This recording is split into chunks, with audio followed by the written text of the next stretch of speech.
بسم اللہ الرحمن الرحیم۔ دوستو، عثمانی خلافت میں آئلی قوانین اور خاص کر کے شادی کا جو قانون تھا بہت زبردست تھا۔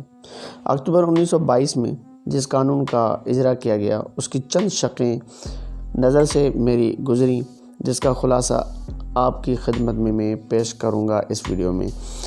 تو آگے جانے سے پہلے آپ سے ریکویسٹ ہے دوستو کہ اس ویڈیو کو پلیز لائک کر دیں اگر آپ کو پسند آتا ہے، اور اس 5 minutes with Zia YouTube channel کو پلیز سبسکرائب کر دیں تاکہ ہمارے نئے آنے والی ویڈیوز آپ کو بر وقت ملتے رہیں۔ دوستو، شادی کرنا نصف ایمان کہا جاتا ہے، اور شادی کتنی بھی غلط کاریوں سے بچانے کا ایک ذریعہ بھی ہے۔ اس دور میں شادی کو لے کر بہت سے لوگ پریشان رہتے ہیں۔ کس عمر میں شادی کرنی؟ کون سا رائٹ ٹائم ہے؟ شادی کرنے کا بہت اچھا ٹائم کیا ہے؟ شادی اپنی مرضی کی ہونی چاہیے یا ارینج؟ دوستو، یہ سوالات اس دور میں زیادہ پوچھے جاتے ہیں، لیکن دوستو آج اس ویڈیو میں ہم آپ کو خلافت عثمانیہ کے جو 600 سال تھے اور لوگوں کی کیا سوچ تھی، اس ٹائم میں شادی کی اہمیت کیا تھی، اس ویڈیو میں ہم آپ کے ساتھ ڈسکس کریں گے۔ لاسٹ تک ہمارے ساتھ رہیے گا۔ دوستو، شادی کی عمر 18 سال ہے۔ 25 سال کی عمر تک جس نے شادی نہیں کی، ریاست اس کو شادی پر مجبور کرے گی۔ یہ پہلا شرط تھا خلافت عثمانیہ کا۔ دوسرا جو شخص کسی بیماری کا بہانہ کر کے 25 سال کے بعد بھی شادی نہ کرے تو ریاست اس کا میڈیکل چیک اپ کرے گی۔ اگر قابل علاج بیماری ہو تو اس کا علاج کیا جائے گا، اگر ناقابل علاج ہو تب اس کا عذر قبول کیا جائے گا۔ تیسرا نمبر تھا بغیر کسی عذر کے جو شخص 25 سال کی عمر کے بعد بھی شادی نہ کرے تو اس کو اپنے آمدن کا 25% ریاست کو دینا ہوگا، جس کو ان لوگوں پر خرچ کیا جائے گا جو شادی تو کرنا چاہتے ہیں مگر پیسوں کی ضرورت ہے۔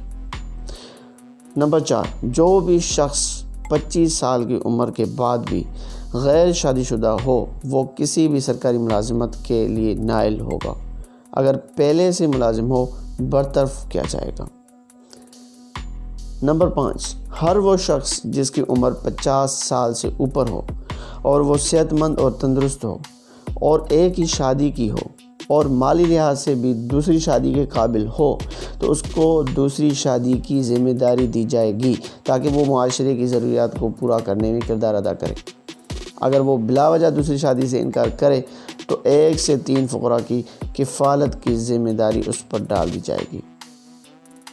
نمبر 6، جو شخص 18 سے 25 سال کی عمر کے دوران شادی کرے اور وہ مالی لحاظ سے کمزور ہو تو ریاست اس کو اس کے گھر سے قریب تر جگہ میں 150 سے 300 دونم تک زمین مفت دے گی۔ دونم ہوتا ہے ایک 900 میٹر کا۔ اگر وہ کوئی ہنر مند یا صنعت کار ہو تو اس کو زمین کی بجائے 100 عثمانی لیرہ بلا سود 3 سال کے لیے قرضہ دیا جائے گا۔ جو شخص 25 سال سے کم عمر میں شادی کرے اور اس کا کوئی اور تندرست بھائی بھی نہ ہو جو والدین کی خدمت کرتا ہو تو اس کو عسکری خدمت سے مستثنیٰ قرار دیا جائے گا۔ اسی طرح جس لڑکی کی شادی ہو جائے اور اس کے والدین کی خدمت کرنے والا کوئی نہ ہو تو اس کے شوہر کو عسکری خدمت سے مستثنیٰ قرار دیا جائے گا۔ نمبر 9، ہر وہ شخص جو 25 سال سے کم عمر میں شادی کرے اور اس کے 3 بچے بھی ہو جائیں تو ان کی تعلیم کا تمام خرچہ سرکار کا ہوگا۔ اگر 3 سے زیادہ ہوں تو 3 کو مفت تعلیم، باقی کو 13 سال کی عمر تک 10 لیرہ ملے گا۔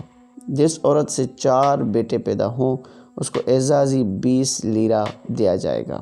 ہے نا اچھی بات؟ نمبر 10، جو شخص ریاست کے اندر یا باہر کہیں بھی تعلیم مکمل کرنے میں مصروف ہو اور شادی کو مؤخر کرنے کی درخواست کرے تو اس کو تعلیم مکمل کرنے کی اجازت دی جائے گی۔